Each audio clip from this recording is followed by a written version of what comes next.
content-based appeal, so we do have the option to have a parental permission as a requirement for checking out that book. Thoughts on Lucky?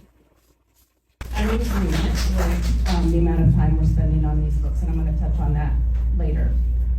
But I have two problems with this book because it can be extremely triggering for somebody who's been raped, right? So they go through and read that.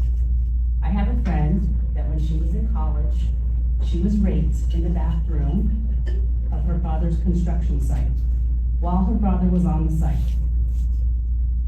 Somebody a young man had gotten onto the site early in the morning and waited in the bathroom.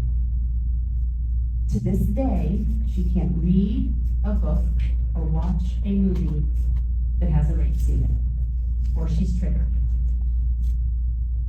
As far as would it potentially help somebody? So I did a little research on bibliotherapy. Bibliotherapy is only successful when it's done in tandem with professional counseling. So I understand the fact that for some people, it could potentially be therapeutic when it's done in tandem with a counselor and going through something like that and helping them move past that, right? The problem I have is that we don't know everything that goes on in every home in Nixa. But I think we have a pretty good idea that in our society today, there's a chance that students at home are going through sexual abuse.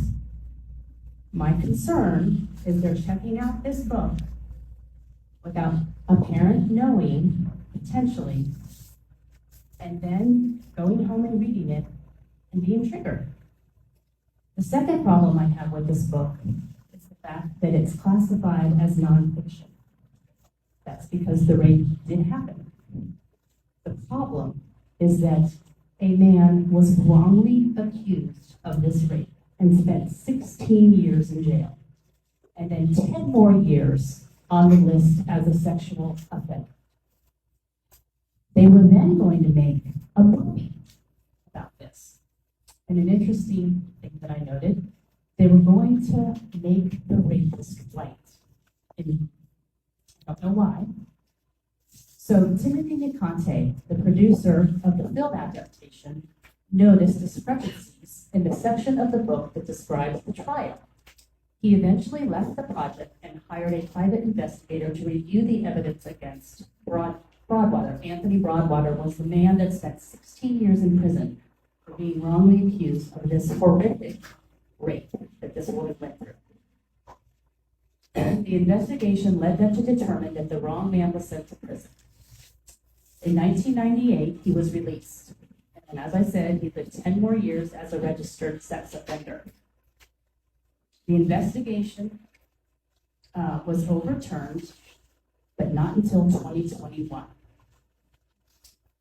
When it was overturned, the person that was raped said, "My goal was justice, not to perpetuate justice." She then went on to say, "Another young Black man was brutalized by our flawed legal system." I'm not sure why she had to add that portion.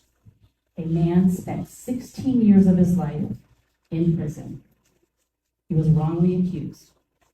Recently, in discussion with somebody about this book, she said she read it in college.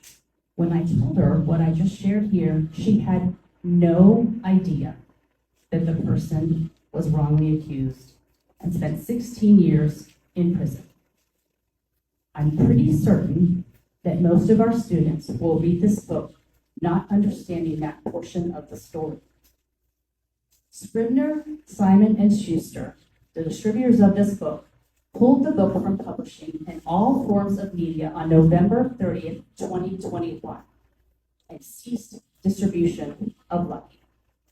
Why do we still have it on our shelves?